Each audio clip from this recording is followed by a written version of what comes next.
Good morning class. बच्चों, आज हम नेक्स्ट चैप्टर पढ़ेंगे संवाद लेखन, जिसे हम डायलॉग राइटिंग इंग्लिश में कहते हैं। अब आपके सामने क्वेश्चन आता है कि संवाद लेखन किसे कहते हैं या संवाद किसे कहते हैं। तो बच्चों, दो व्यक्तियों के बीच होने वाली बातचीत को हम संवाद कहते हैं। बातचीत हमेशा दो व्यक्तियों के बीच में ही होती है।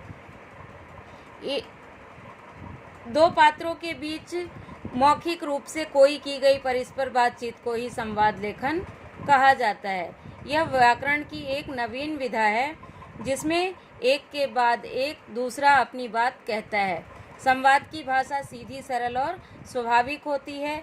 संवाद में किसी प्रकार की बनावट या के लिए कोई स्थान नहीं होता। संवाद लिखते समय हमें निम्नलिखित बातों का ध्यान रखना चाहिए। अर्थात संवाद करने का मतलब यानी जैसे आपस में जो बातचीत जिस प्रकार होती है उसी प्रकार उस बातचीत को हम अपने नोटबुक में लिख देते हैं, उसे ही संवाद लेखन कहते हैं। अब इसके कुछ गुण हैं, जैसे संवादों की भाषा सरल स्पष्ट होनी चाहिए।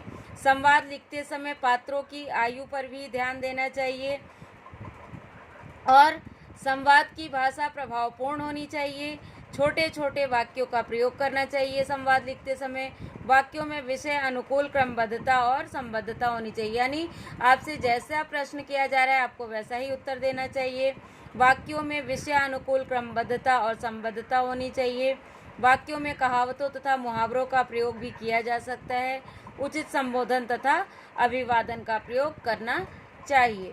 तो बच्चों, ये है हमारा संवाद लेखन। आज आपको अपनी ग्रामर की नोटबुक में संवाद लेखन के लिए जो मैं आज PDF बना के भेज रही हूँ वो आपको कॉपी में करना है।